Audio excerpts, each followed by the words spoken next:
You're watching Drakewing Gaming. Enjoy the video. Hey guys and gals, Nary here from Drakewing Gaming. Just so you know me on Twitter, the Gaming Dragon. Today I'm coming back at you another Let's Play episode of Kingsguard. So y'all, before we jump into it, I wanted to let y'all know that the Patreon is now up. We've got 3 tiers, bronze, silver, and gold. You can join for as little as $5 and get permanent access to our community Discord server and full access to our Not Safe for Work videos that'll be going up very shortly, y'all. I'm going to be taking all of the best scenes from some of our favorite visual novels, and I'm going to be giving y'all the full Not Safe for Work lewd experience on it. Not going to hold anything back, not going to censor anything. It's going to be the full package. Anyway, y'all, let's go ahead and jump right back into it, shall we? Alarm chain, you are up, and let's go. Speaking a little more southern today, I can see. Alright. The two of you began to gather up the cards on the table. You know, I've never seen you act that way before. I could see that you really wanted to win that. I am quite impressed. When we first started playing, I admit I wasn't truly into it. I didn't care too much for trying. That's why it seemed that way. So that's why it seemed that way then. I'm sorry. I should have taken it more seriously in the beginning.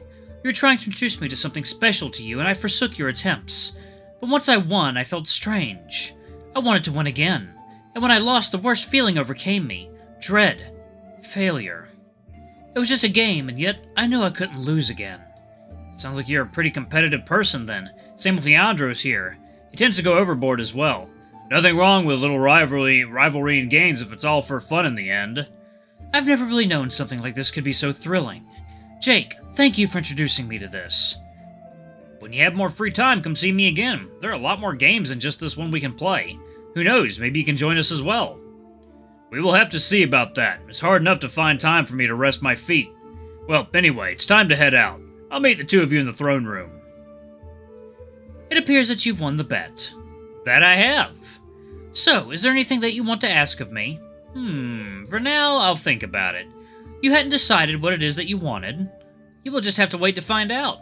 What about you, though? Anything you wanted to ask of a prince? I had a few ideas. Really? What were they? Koshiro gathered up the remaining cards and handed them out to you. You took them and found Koshiro was already heading for the door. We should get going. Your father and Leandros are waiting for us. Hey, wait, you can tell me. It was just a naive request, foolish of me to think of. Now I really want to know. You're free to command me to tell you. You did win the bet after all. I have no intention of using my request on such a small and simple thing.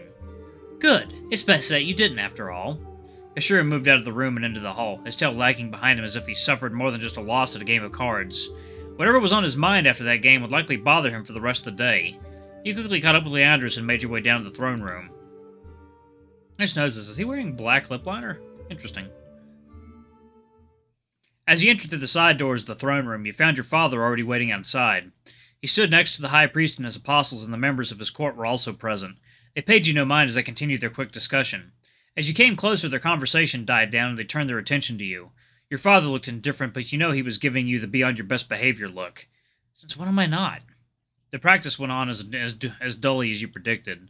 You listened to the high priest give his long-winded speech, and you stepped forward so that your father's crown could be placed on your head. Once all that was over, you would be recognized as the true heir to the throne. You already had a speech prepared and memorized, though none of the words were your own. If this was the real deal, then you would listen to the nobles lie about how great of a ruler you will be, making empty promises while they crossed their fingers behind their backs. After an hour and a half, it was all over and your father finally approached you. He seemed different, though. So, now you know. I'm doing fine today, Father. Thank you for asking. Is what you wanted to say, but something told you to avoid being too witty today. Maybe your conscience or something. You knew he was talking about the assassination, though for him to look so calm about it. The man you knew would have first scolded you for every little thing you had done first, even those unrelated before moving on to the actual topic at hand. Why did you hide this from me? I didn't want to concern you. Again, he was treating you like a child and keeping you in the dark. You didn't want to concern me? Is that really what led you to that decision? You know, on the off chance that something goes wrong, you didn't think that perhaps it might have been better if I did know? This isn't like you're throwing me a surprise birthday party. What if something happens to you? What you're turning this into is a surprise funeral. Something this important shouldn't be hidden from me, especially now if I'm to become a king. I have to at least receive some news about the welfare of the kingdom. I won't always be someone who just listens to the demands of commoners or just stamps documents. Even I should have some right to know about whether my life is at stake, or even yours. You're right. Yeah, you know I'm right. Wait, I am? We both have a lot to learn, it seems. What are you talking about? Jake, you know what the hardest part about being king is? Why are you asking this? 1 second, y'all. Water time.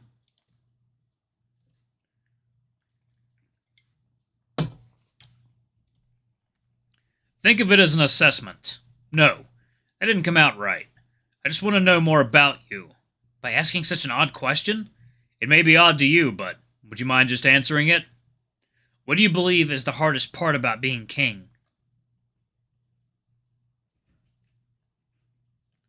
Ensuring the best for your people.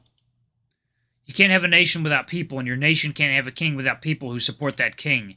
It all comes down to trust and a need and a want to maintain that trust between the people.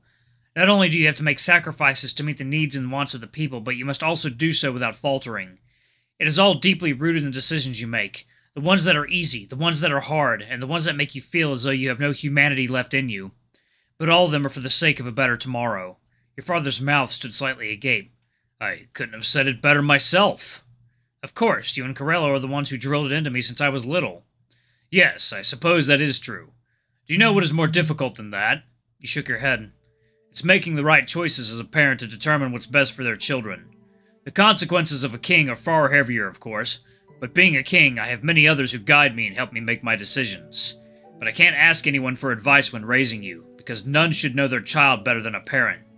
I made so many mistakes while raising you, and I eventually grew distant from you. I asked you that question to get a feel for you, because even I don't know how to talk to you like a father would. It's been so long since we last had a conversation that didn't just end with both of us with both of us hot in the head and at each other's throats. Sorry, y'all. Weird yawn. I know that is entirely my fault. It took me so long to realize what I was doing was wrong. But there are so many times where I pray and wish your mother was still there to guide me, to give me some insight. You became worried. Why does this sound like you're giving me your will? I suppose it does sound a bit forlorn. I guess what I meant to say, despite everything that has happened between us and everything that will happen, I want you to know, I always think of you. I'm sorry for the wasted years, for the unnecessary fights, for never truly being there for you. I've been a failure of a father, relying on Leandros to guide you and raise you, using Kashiro and the servants as a means of communication. And I know that saying sorry just this once will never rectify all the tension between us, and you probably find it hard to find what I say is true.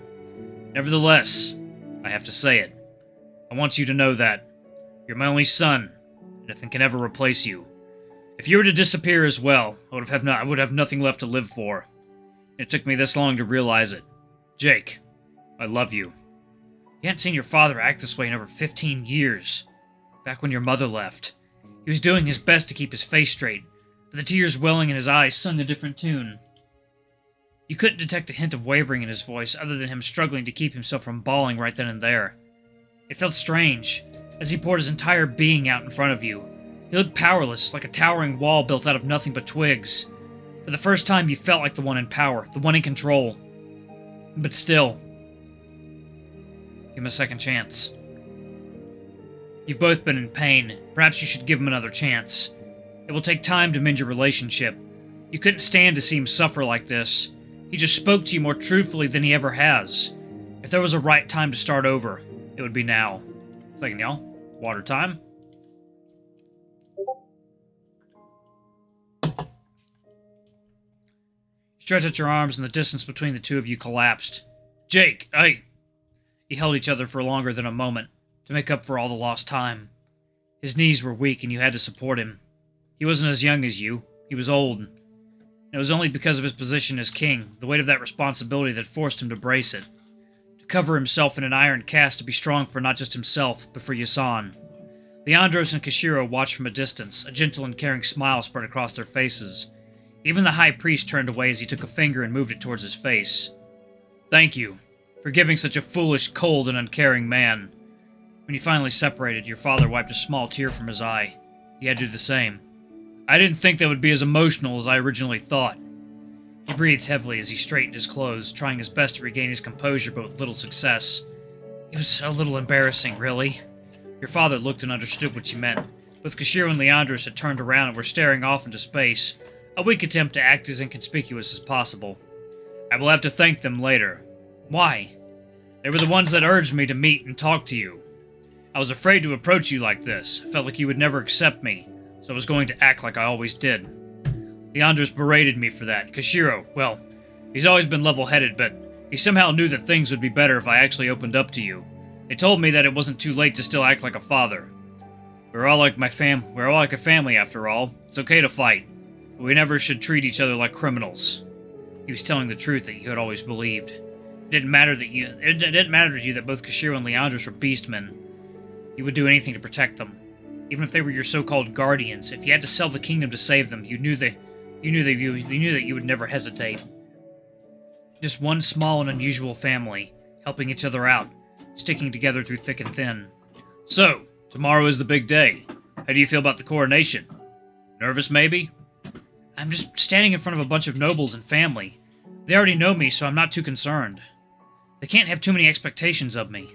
Why do you say that? Come on, really? I don't get along with any of those stuffy tall necks. That's a vivid thought. You might be braver than I was. I was practically quivering when I had my first rehearsal long ago. The thought of becoming king was frightening to me. To hold that much power and responsibility. The crown was certainly heavy, in more ways than one. He removed the golden coronet from his head and turned it around in his hands. And now that you're old enough, I really don't have any doubts. I have faith in you and know you will do great. Hey, don't hand the torch over just yet. You still have a lot to do before I begin to rule. I know. But I'm nervous. Not for the reason of being king, though. Your father put a hand on your shoulder. I'm doing everything I can to keep you safe. I know that, but you can't blame me for worrying. You also need to think of keeping yourself out of harm, too. You're right. I guess I'm not thinking straight. Everyone has been telling me how hard you've been working. I've never really given it much thought. I've been really selfish lately, thinking that only my own needs matter. You can only partially blame that on me, but I know you don't only think of yourself. Leandros informs me about you quite often. Really? What does he say? Actually, I'm not sure I even want to hear it. 2 days ago, he had told me that you stood up for him when our guests had ignored his show of respect. He really told you that? Did you find it odd that he would? Well, I mean, look at him. He's about twice the size of most humans, and then there's the fact that he is a captain of the guard. He never seems like he cares about that kind of stuff. I think it meant a lot to him that it came from you. Even I am guilty for ignoring biased and prejudiced acts when around other nobles. It takes an immense amount of courage to stand up for yourself, but standing up for someone else, that is so much harder. Second, y'all, water time. Leandros even told me the times you went out to assist the poor and needy, going against my restraints. It's nothing special. I think it is. It means that even without my guidance, you were learning the value of life in your own way. And it makes me so proud to know that you are becoming a fine young man. I can't even remember the last time that I had done something that wasn't for the good of all over the individual. You sheltered me to protect me, right? I wouldn't want to write that off as an achievement. Maybe, but now that I've had a bit of time to think about it, you were just doing what you believed was right. What? Even in my old age, I'm still learning from my son. Sometimes it's easier to see the negatives of yourself and your actions. That's all that has been clouding my mind for years. It took someone truly special to point out what I had accomplished to break me from my own curse. Who is that? Your mother. And while she isn't here, I like to think that she is still giving me strength. Do you ever hope that she will come back? I can only dream that she will. Your father walked with you up the stairs and guided you over to the throne. His hands ran along the chair. Its polished wood frame, shimmering gold accents, and leather cushion was the most extravagant part of the room. I imagine by now you're used to sitting atop here. It took me a while to get truly acquainted with it. Well, it is kind of rigid, at least when you're in it for an hour. Might be about time to get it reupholstered. For decades, it's remained the same. I would have to agree. So many times, Ella and I would just sit there and talk, passing the sleepless nights away. It was never really comfortable, of course, since there was only one chair, but when you're in love, you tend to ignore your surroundings. They alone become your world. Jake, I'm sure you get tired of me sending you suitors so often. It's not that. No. I know it can be quite annoying. Your grandfather did the same thing to me before I finally met your mother. That was without his interference. When you do find someone who will take your side whenever you take the throne, make sure it is someone who will not only appreciate and remind you of the good you do, but will also be there for you and help correct your mishaps. We're only human after all, and we'll make so many mistakes. Well. Alright guys and gals, I'm going to go ahead and pause it right there. Thank you all so much for watching. Don't forget to like, comment, subscribe, ring that notification bell. Leave a super thanks or tip if you can, it always helps. Don't forget to check out the Patreon, y'all. I love you all. I'll see you in the next video. Bye-bye!